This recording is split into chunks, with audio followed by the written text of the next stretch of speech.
Hey folks, Kevin here. Well, it's June 9th, 2024, and the winds have finally let up.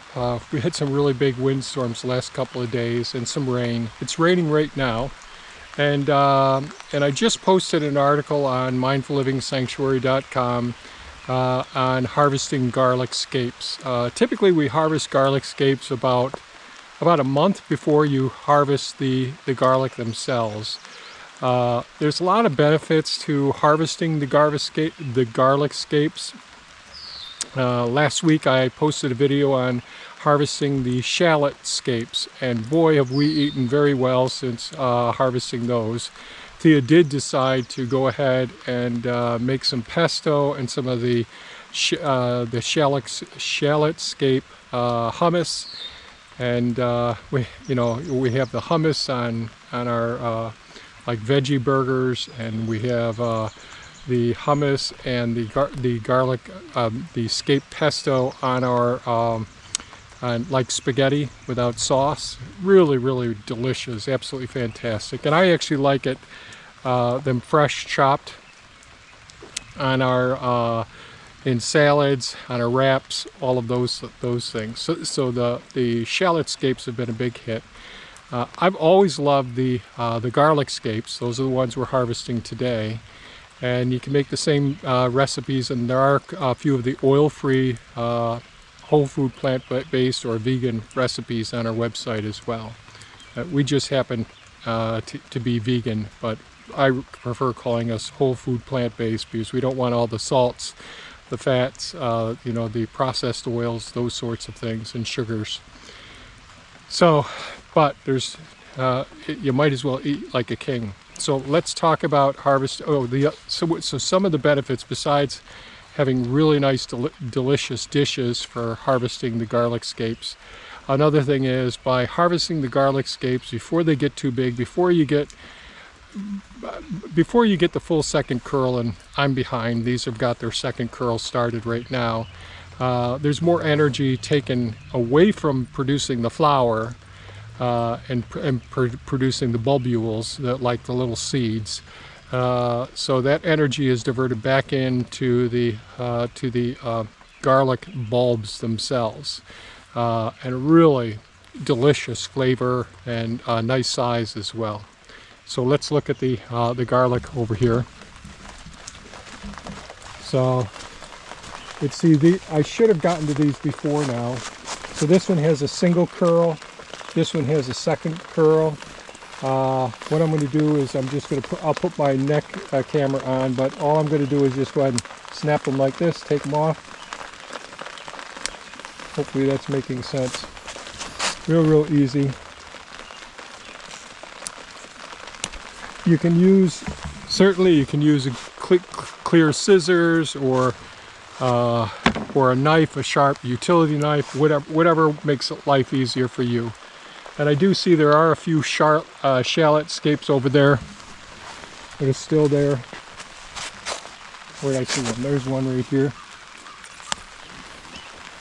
So I'll snap off a few of those, because in the garlic scapes, you'll go through and do them. The next day you'll come by and you'll notice a few more as well. So I'm going to get started with this now, I think. So we've got lots of garlic scapes already frozen from last year, and each year we end up taking them out of the freezers and composting them. So what I'm going to do today is just go down the line here, harvest some for Thea, for making more of the pestos and the hummus and all. And the trick is getting them before, all right, let's see what I'm doing here. Getting them before they get too well developed. And some of them seem a little rubbery. Some just snap real quick and easy, the more fibrous they are. And of course, I always miss some as I'm going down the line here. And I never got the comfrey picked up here yet. Dang it.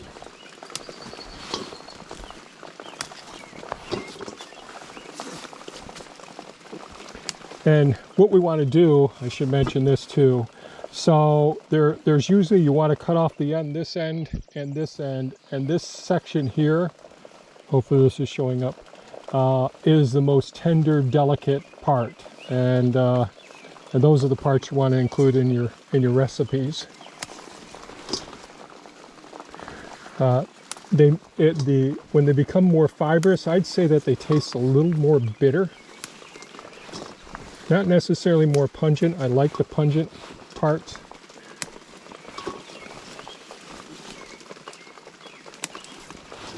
And this usually, we harvest them probably about a month, 3 to 4 weeks before we're ready to harvest the garlic themselves. It reminds me, I've got some scarlet red runner beans, 2 years worth I gotta process out there in the sugar shack. I'm running behind. Have you heard that story from me before? Oh. I love the aromas. I'm snapping these. I'm kind of a garlicky guy. Just love garlic. And I know just about all recipes that you're going to find online use oil to go ahead and begin the process with them. And I'll say that's great. But if you want to have less processed oils in your diet, there are other recipes that we found online before that I've included on our website that are absolutely great.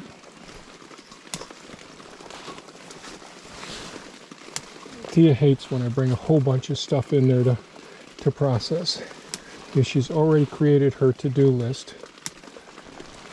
Yes, she's a list person.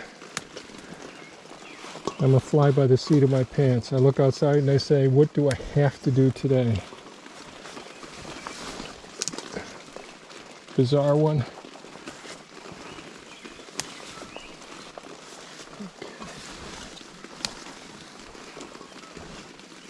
So that's the process. It's pretty straightforward, pretty simple.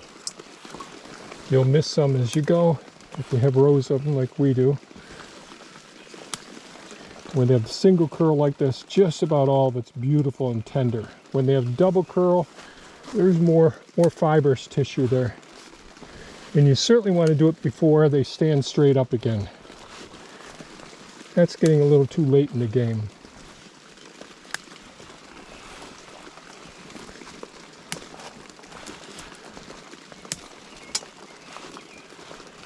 Man, the smell, the aroma out here is just wonderful right now. And my sense of smell isn't what it used to be after COVID.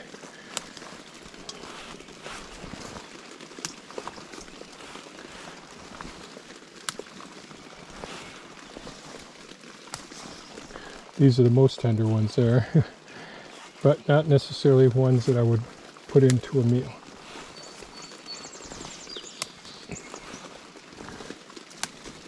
Okay.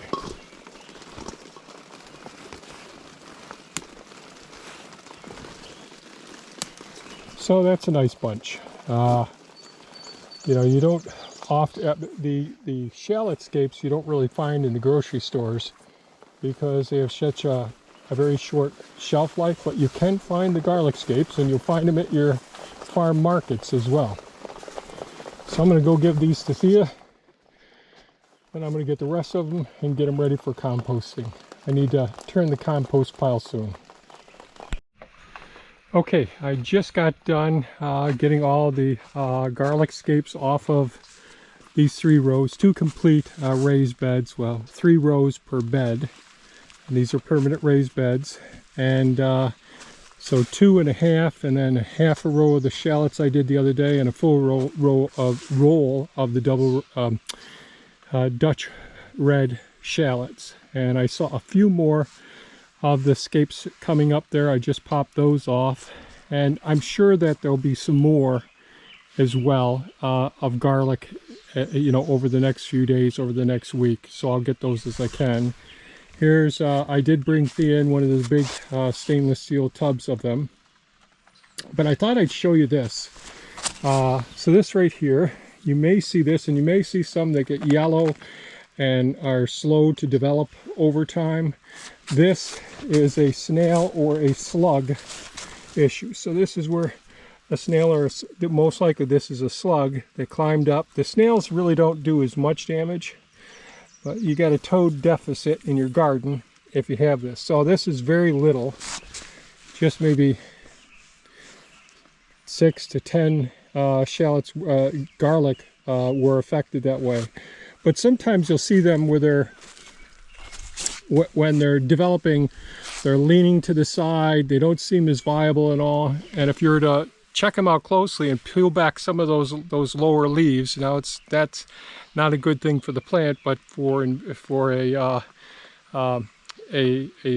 herd health mechanism, going through and trying to diagnose it, sometimes you'll find that slug right down inside in between the leaves and the main stem of the garlic, and they'll be yellowish and laying to the side. We really don't have too much of those.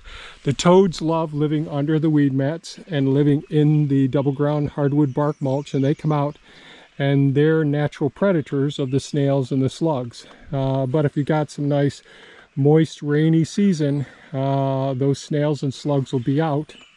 Now, we haven't had a lot of rain recently, but, well, not over the last couple of weeks, but we just have had some rain the last couple of days.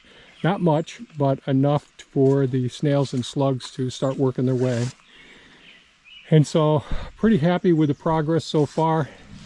We'll do a garden update pretty soon. Just wanted to share harvesting the garlic scapes at mindfullivingsanctuary.com are both the recipes for they are plant-based, oil-free recipes for both the shallot scapes. There's one article for that, and one that I posted this morning for the garlic scapes. Delicious. So, time to get to the work for the day. A little while before breakfast. Everybody stay safe, take good care of yourselves, and enjoy paradise. Make your own paradise. Take care. Bye-bye now.